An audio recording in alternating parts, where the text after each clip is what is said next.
Hello, welcome to Reel Film Snobs. I'm Angela Yeager. I'm pleased to have with me back on the show old time guest, hasn't been on in a while, Ernie Quiroz. Welcome to the show, Ernie. Hey, thanks for having me back. No problem. And I'm so excited to have you back because we're going to talk about Steven Spielberg films. But first, I wanted to say that it sounds like you're programming films at the Phoenix Art Museum, and you just hmm recently programmed a whole series on Spielberg. Tell me about that. Not necessarily a series. So we showed Close Encounters. This was right before Disclosure Day came out. This was before, everyone there, all the rumors that, Disclosure Day was a pseudo sequel to Close Encounters. People weren't really sure, and Spielberg was being a little cagey and all that. So I went ahead and programmed it in advance of that, not knowing what the connection was, if there was a connection. But there was a connection to the museum. Um, the movie, if people don't remember, Spielberg grew up in Phoenix. He grew up here in Central Phoenix. He lived here. Oh my God, I can't remember the years, but when he was a teenager, he went to the high school here. And the very first film that he made for public exhibition, he rented out a theater. They charged admission was the building that's literally next door to the building I work at. It shares the same campus as the Phoenix Art Museum. Is now called the Phoenix Theater. That was a movie called Firelight. And that movie Firelight pseudo inspired Close Encounters. So Oh, it's wow, all I did it's not know all that. yeah, so it's all connected. It's all connected. So we had a local historian come out, talk about Spielberg and Phoenix and making the movie. Spielberg expert come out to talk about the filmmaking aspects of it. And then we just talked about Spielberg, his time in Phoenix, and then making Close Encounters. So That yeah. sounds like a lot of fun. So yeah, I guess it It wasn't a was, whole series on him, but there is the Phoenix connection. I had actually forgotten about that, even though that was covered in the Fablemans. I yeah. spaced the Phoenix connection, so that's fun. It's very brief in the film. It doesn't actually say too much about it. He covers I don't know. I get the feeling that he was a little, and that's when he figured out his parents were going through a divorce. So I think it was very traumatic his time here in Phoenix. So he doesn't say it a lot, but obviously influenced his work. So that was kind of our Spielberg thing. And oh my God, I read like three biographies on him and rewatched The Fablemans and rewatched a lot of his films. So yeah, I was heavy at the Spielberg for a couple of weeks there. Well, we're going to get heavy into Spielberg now with this episode because we decided, in honor of Disclosure Day opening and the fact that Spielberg has done quite a few sci fi movies throughout his career, to focus on his sci fi movies for this episode. We're calling the Steven Spielberg Sci Fi Universe. So we're going to kick off with his brand new film that's still in theaters, Disclosure Day. And this stars Josh O'Connor, Emily Blunt, and Colin Firth and Coleman Domingo. It is about a cybersecurity specialist played by Josh O'Connor, who steals some secret material from a U.S. government contractor known as the Wardex Corporation, that is led by Colin Firth. And this material includes, trying to decide since this is a new movie and not everyone has seen it, but it shows. Let's just say aliens are involved in all of this, and then Emily Blunt's character is a TV weather woman, or weather person. I don't know what the correct nomenclature is this day, who gets involved in this whole thing, and her kind of role in this is a little bit secret, so I won't give too much about that away. But it's basically Spielberg getting back to Are we out there? Are we alone in the universe? Those types of things. And then in this case, more kind of government conspiracy and cover up type things. So that was a horrible synopsis, but it's hard with a new movie like this where, like Close Encounters, I could talk about freely because, like, okay, if you haven't seen it by now, I'm Yeah, sorry. I'm not going to be like, spoiler, it came out in yeah, there, 1970s, yeah, I mean, but it's like something that's still new in theaters. I don't want to give too much yeah. away. That said, I can talk about my thoughts about the movie. So I didn't love Disclosure Day. I admired aspects of it. Spielberg is still like a master craftsman. So there's a lot of great set pieces in this movie. The train sequence, some great action sequences. It moves along at a pretty good clip, even though I think it's overly long for the material. I think part of the issue for me, and I blame you entirely, Ernie, for this episode, is I rewatched all the films that we just are going to review right before I saw this one. And so in my head, I'm like thinking about Minority Report. I'm thinking about Close Encounters. I'm thinking about E.T., even, which we didn't review for this episode. And I'm thinking about those movies as I'm watching this and thinking, this feels like lukewarm Spielberg. I just felt like a lot of the things are things he's already explored, already done in better movies before this one. And especially, and we'll get into it later when we talk about Minority Report, a film I absolutely love. But to me, what this film lacked is you have some good actors in this. I like Emily Blunt. I think Coleman Domingo should have been even in more in this film. He's a great actor and he's underused in this. Colin Firth, I don't know what the heck he was doing in this movie. He's supposed to be like the bad guy, but his character was so muddled. Josh O'Connor is a great actor, but like there's no. I don't want to say like it needed Tom Cruise, but I felt like it needed a center. It needed something for us. It needed a Richard Dreyfuss or a Tom Cruise or someone whose story we could really get into because I didn't really care about any of these characters. That was part of my issue as well. I am curious what you thought about it. I agree with everything you said. I add this movie to the list of most underwhelming movies. I think I've seen, along with like the Star Wars prequels and some of those Indiana Jones movies that where you just wanted them to be so good and they were just so maybe not bad, but just so mediocre, which almost Yeah. makes it worse because we know he is capable of doing better. And I think the best little blurb I remember reading about it is, or headline was, E.T. phoned home, Spielberg phoned it in. Mm, It says absolutely phoned it in. And I've been saying this a lot to a lot of my friends. There are episodes of X-Files that did this better. mm. And it felt like about 30 years too late. Like had it come out in the mid 90s, maybe, when the X-Files sort of craze was happening, that and to maybe capitalize on that. Yeah, I don't know what he was trying to say. I don't think it just wasn't anything new. The characters were underwritten. There was no sense of stakes. When they were jumping on the train, that's when I was like, what the heck's going on here? And like, who are these people? Like, all of a sudden, they're these superheroes that can like jump and outrun these bad guys. And who are the bad guys? Like, yeah, it was just, oh yeah, it Right, and wasn't fully formed. the Uh, bad guys' stakes were unclear. Like at least in something like we'll get to with Minority Report, you understand what's at stake, right? But like mhm. in here, Yeah, the bad yeah, guys are like really well written in Minority Report. Here, it's like Colin Firth's character. It's like, and then there's that other guy, his henchman, who's just like chasing after Emily Blunt and Josh O'Connor, and we're like, we don't even know why he cares so much. But it's like, okay, yeah, the stakes seem so low, like for what they're trying to very uncover low, and cover up, and very so low. yeah. Yeah. Yeah. And then the magical device, the magical wand that can kind of do whatever whenever you need it, the magic plot device, it just seemed maybe this was like the first or second draft. You need to go back and do some rewrites and figure out what the heck is this all mean. Right. And the house, they spent so much on that house. And then when you get it, it's like, oh, it's supposed to be this big moment for her. And I wasn't feeling it. I didn't feel anything when I was watching that. And that's supposed to be one of the things Spielberg's the best at is, when you feeling either sense of awe or shock or an ET when I was little, traumatizing me and I cried, whatever it is, you should be feeling something. And I wasn't feeling anything. I had a lot of admiration for it. Looks really good. It's a good looking movie. He shoots on film. He knows how to make a good looking movie. Or I mean, his cinematographer, who's been his, his main guy for a Yeah, long time. He knows how to make a good looking movie. It's better looking than 95% of what's out there in theaters right now, I'm sure. Maybe 99. I'm just thinking about what's out in theaters with Scary Movie and Minions right now. I'm like, well, might be like 99% better looking than everything that's out right yeah, now. But I didn't feel anything and I didn't really care that much about the characters. I feel like the script is one of the yeah. big issues here. It felt really underwritten. It felt like they were just going from point A to point B and checking boxes. And at the end of the day, I just didn't care about what happened to anyone. And you don't want that, especially in a 2.5 hour movie. Yeah. Yeah, you hit the nail on the head.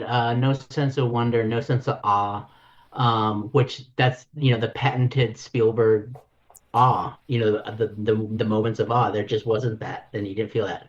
And like you said, I rewatched Close Encounters before, not the other ones. So again, coming right off of seeing Close Encounters, that does have that sense of wonder and awe. Like that's what the movie's about. To then watch this was just an epic letdown. Yeah, exactly. Okay, well, with that said, let's move on to our next one, which is yours to introduce. So that's me. So that's now War of the Worlds. We go all the way back to this was 2005. Of course, the remake of the 1950s classic, which is, of course was based on the H.G. Wells movie. A movie that 50s movie, heavily influenced. Well, I think heavily, its entire generation of filmmakers, Spielberg and Lucas. Um, and this was so. This was his take. This was the early days of sort of the transition to digital. There was a lot of that digital cinematography, early days of CGI. Uh, but I hadn't seen this since it first came out, and I was actually surprised at how well that CGI holds up. Obviously Spielberg has the resources, the money, and the connections that this was top tier CGI, and it holds up better than a lot of the CGI that's coming out today. For a 20-year-old movie, that's huge. This was you might have to correct me on this. I think his second collaboration with Tom Cruise. This is right after Minority Report. So they ended up making a couple movies together.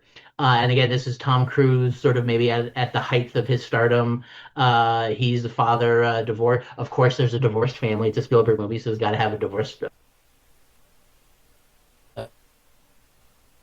family. I don't remember if that father just having to deal with being a dad while the alien invasion is going on, and having to deal with his annoying kids while aliens are chasing them.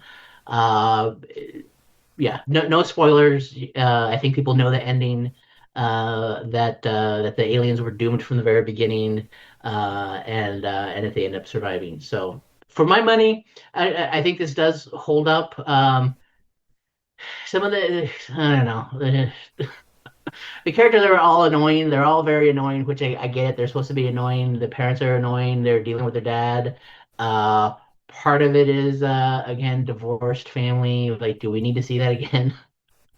But Spielberg ratchets up the horror elements. I think he ratchets up the action, which I think I'll give him props for that. And like I said, the cinematography is a little is that early 2000s everything's kind of bluish, Mm-hmm. black and white with shades of blue, almost that kind of muddy cinematography, which a lot of movie, and the lens flare, the precursor to J.J. Abrams sort of lens flare cinematography, which can just look a little muddled.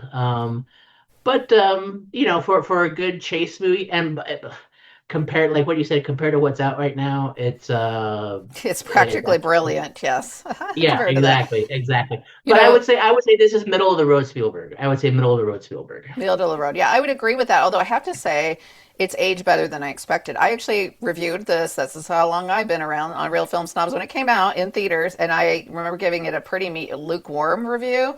Hopefully, it's not like that with Disclosure Day in 20 years, because I was like, oh, it's not, it's okay, but I didn't love it. Rewatching it though, I really appreciated that first 20, 30 minutes, especially the Tim Robbins thing. I have no idea why that was in the movie, but before they get to that, the first Oh, landing terrible, of the terrible, aliens, terrible. the first landing is really well photographed. The sense of just chaos and terror. And I mean, you genuinely feel the scariness. And again, Tom Cruise, not really believable as a working class Joe mechanic or whatever on that part, but when he is running from, the thing I like about this movie is he's not a superhero. And in fact, he doesn't do anything personally to combat the aliens. It's not Tom Cruise versus the aliens. He's not out there like shooting at them or anything. It's just people running in fear. And then eventually the problem kind of resolves itself, which is sort of interesting. And there is that whole family element. The kid is really annoying, although the girl's screaming a lot. I mean, I don't know. It's pretty realistic. A girl that age really would scream a lot, I think. I think it's Dakota, right? She does. I thought she did a pretty good job actually for that age. It's The sort of teenage painted, yeah. boy, he's super annoying, like a lot of teenage boys are. So I mean, that's pretty accurate. But yeah, I feel like that first 30 minutes or so when it's just like terror as they arrive and people are running and screaming and they are feel powerless is really really well executed. Yeah, no, I will give you that, and I will give you the fact that yeah, he isn't a superhero, and he isn't like you said, he doesn't switch into Tom Cruise mode, and all of a sudden, he's fighting the aliens.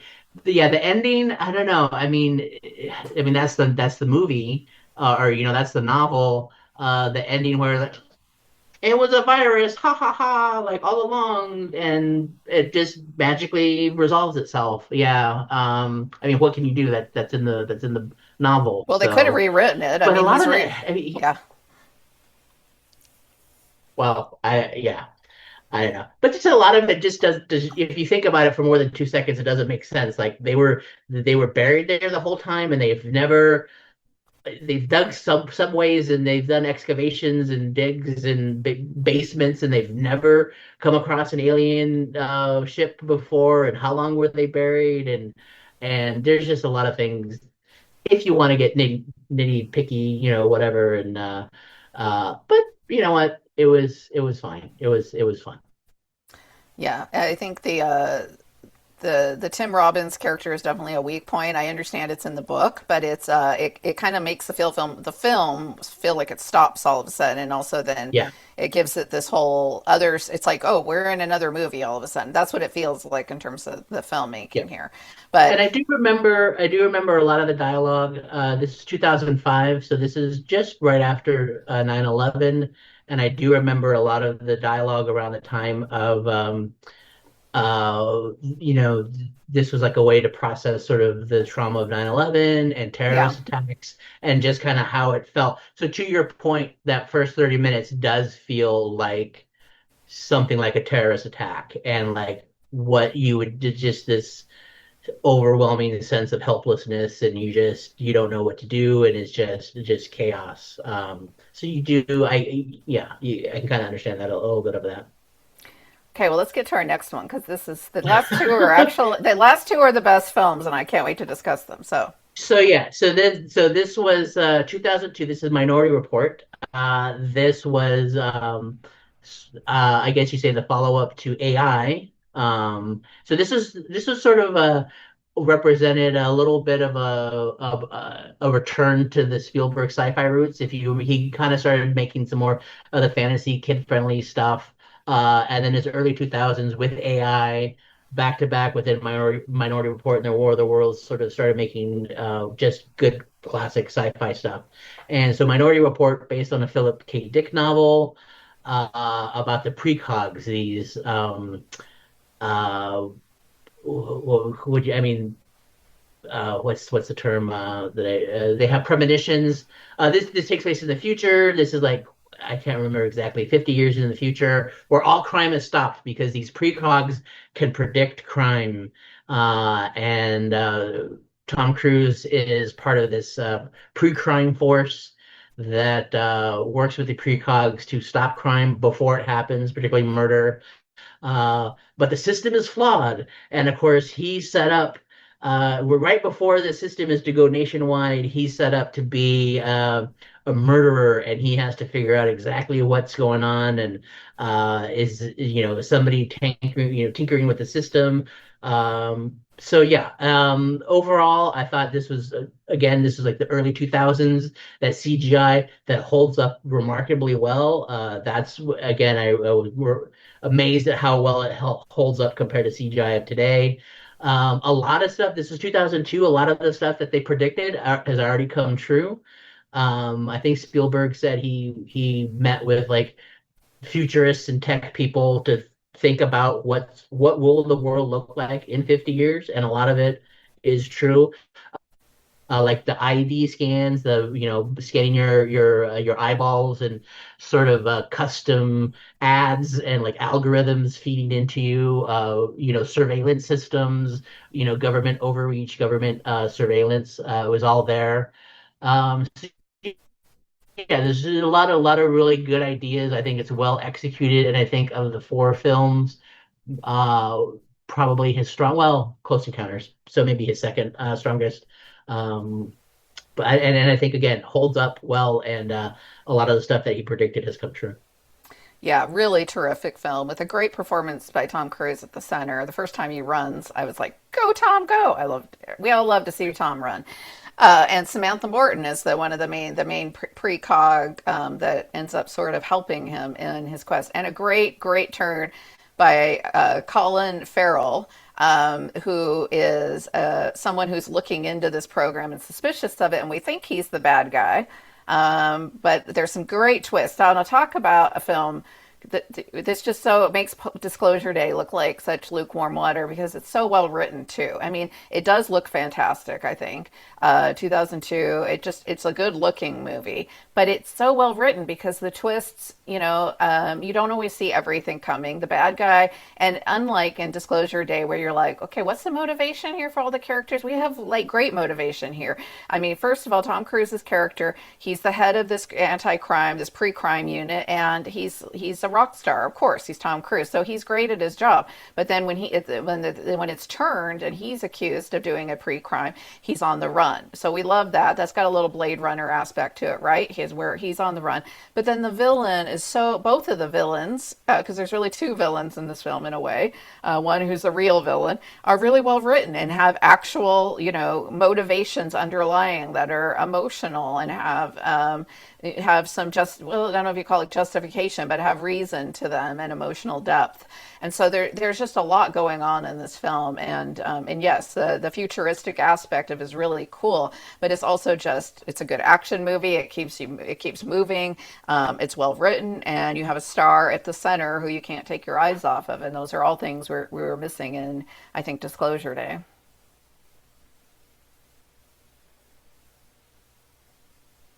Yeah, no, I agree. This is sort of Spielberg at his height, and so all the things that we want from a filmmaker, I think he's able to do. Now, with that being said, to go back to the future stuff, there are some things that look a little ridiculous in retrospect, uh, like the gesture thing, gesture interface. We know that doesn't work. That is just that's not practical. It looked cool. The when they're transferring files and they physically like it looks like glass, like they put in the thing and then you see the files move and then they have to walk over and then physically. I mean, you have Wi-Fi, you have Bluetooth, like that.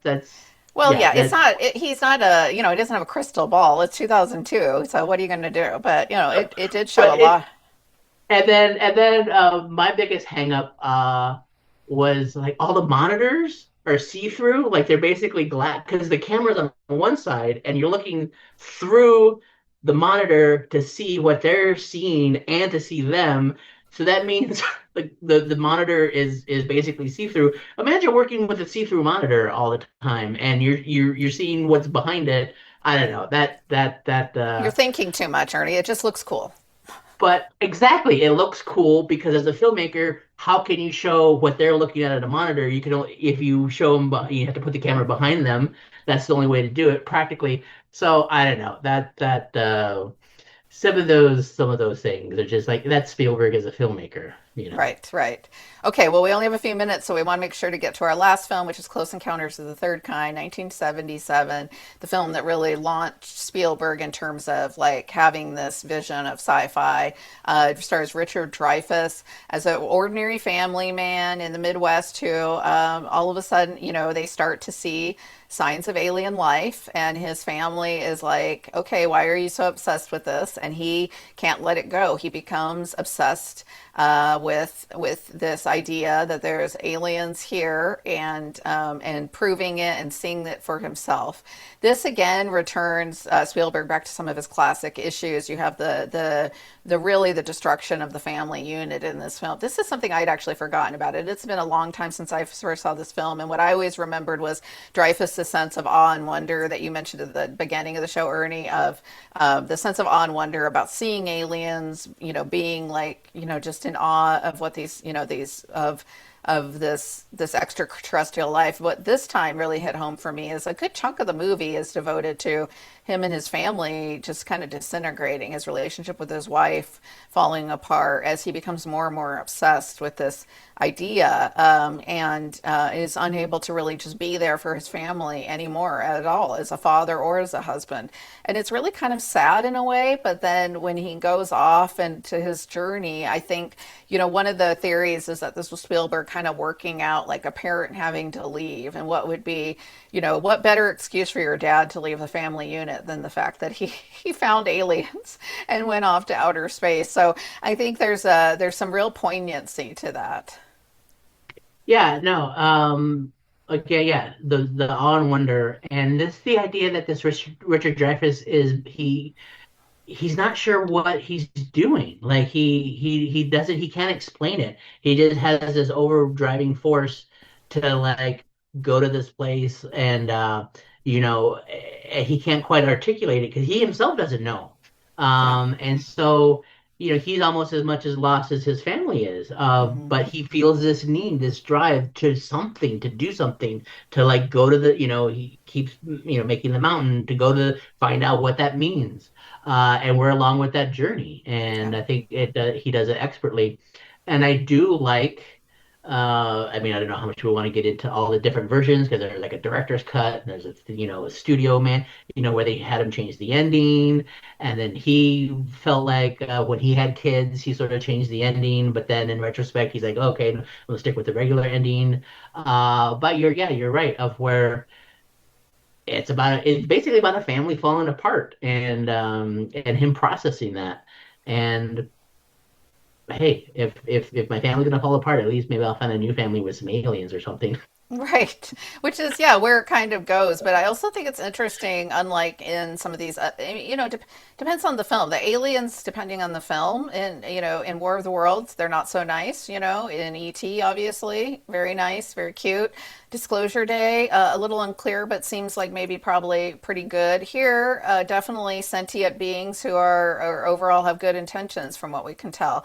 And interestingly, the scientist in this film, who's played by the great Francois Truffaut, is the director, for those who aren't sure who that is actually a good guy. So that's also a big, interesting twist. That's not often the scientists in these movies are up to no good, but here he's a good guy who's also kind of. Oh, we're out of time. Okay. Well, you brought Wow. it. Oh no, we didn't even talk about the music and the science and how do you communicate? How would you actually communicate with aliens? Yeah.